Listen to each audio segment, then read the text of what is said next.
Napoleon Hill, Düşün ve Varlan. Devam edirik. Üz qabığından gördüğünüz kimi bu nəşr Doktor Hill'in son, orijinal ve tam variantıdır. Biz bura Doktor Hill'in ömrü boyu etdiyi bütün qeydləri və müşahidələri salmağa çalışmışıq.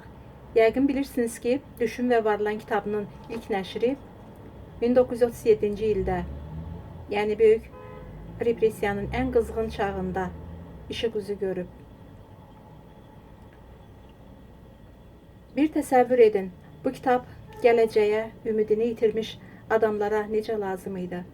1960-cı ildə ikinci düzəldilmiş variant işıq üzü gördü.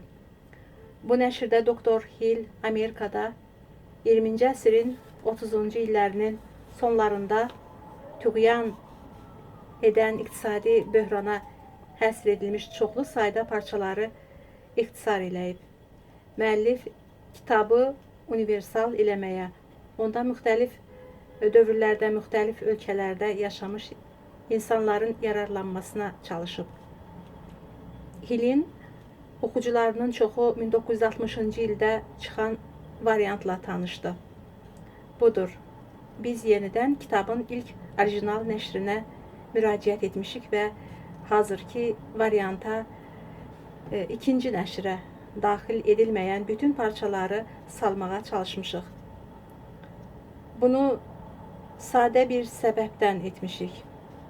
Hər birinizin bildiyi kimi, müasir dünya iqtisadi və siyasi sabitlikdən uzaqlaşıb və orada zaman zaman çevrilişlər, iqtisadiyyatın və rejimlərin çöküşü baş verir. Bəzi ölkələr öz hökmünü və qüdrətini itirir. Digərləri əksinə onu əldə edir. Və bu qeyri-sabit, daimə dəyişən dünyada 1937-ci ildə nəşr olunan hissələrin bir çoxu heyrətamiz şəkildə müasir zamanla səsləşir. Müəyyənləşdirildiyi kimi 21-ci əsrin adamları eyni çətinlikləri yaşayır və eyni səhvləri buraxır. Zənnimcə, böyük repressiya hətta baş verdiyi zamandan indi qat-qat qiymətlidir. Çünki biz onu kənardan analiz edə və qiymətləndirə bilərik.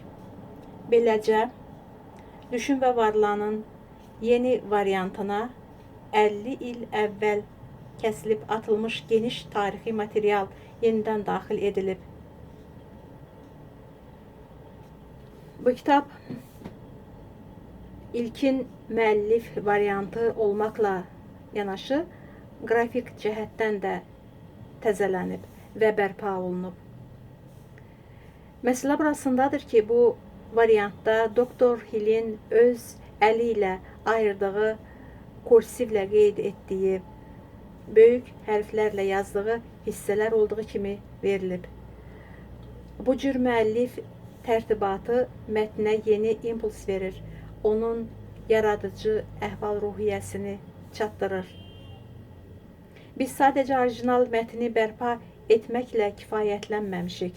Biz hər fəslə, hər şərtə yenidən baxıb onu Napoleon Hill'in əlyazmaları ilə müqayisə eləmişik. Elə bu səbəbdən təqdim olunan variantda ilk baxışda sezilməyən, amma olduqca əhəmiyyətli dəyişikliklər var. Bu dəyişikliklər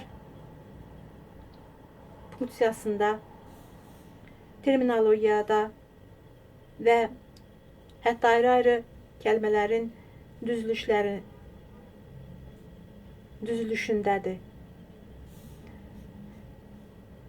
Bütün bunlar aksenti gücləndirir və oxucunun diqqətini əsas şeyə yönəldir.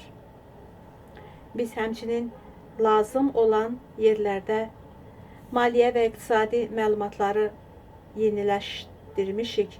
Məsələn, bu illüstrasiyalarda və nümunələrdə dolların kursuna aid olub, biz bunu oxucunun rahatlığı üçün etmişik.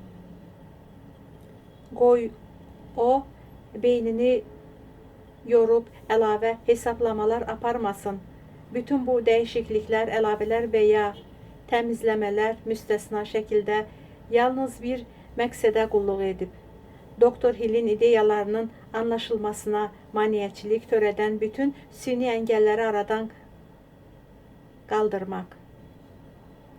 Biz qarşımıza elə məqsəd qoymuşuq ki, müasir oxucu bu kitabdan mümkün qədər rahat istifadə edə bilsin.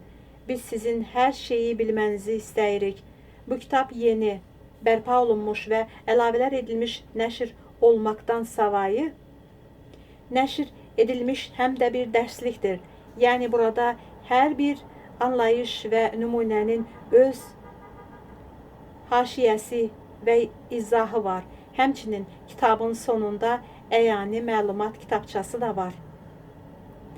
O sizə bu əməkdən daha effektli istifadə etməyinizə kömək edəcək. Bu şərtlərin çoxu ilk növbədə Napoleon Hill ideyalarını qlobal tarixi kontekstdə anlamağa çalışanların diqqətini cəlb edəcək.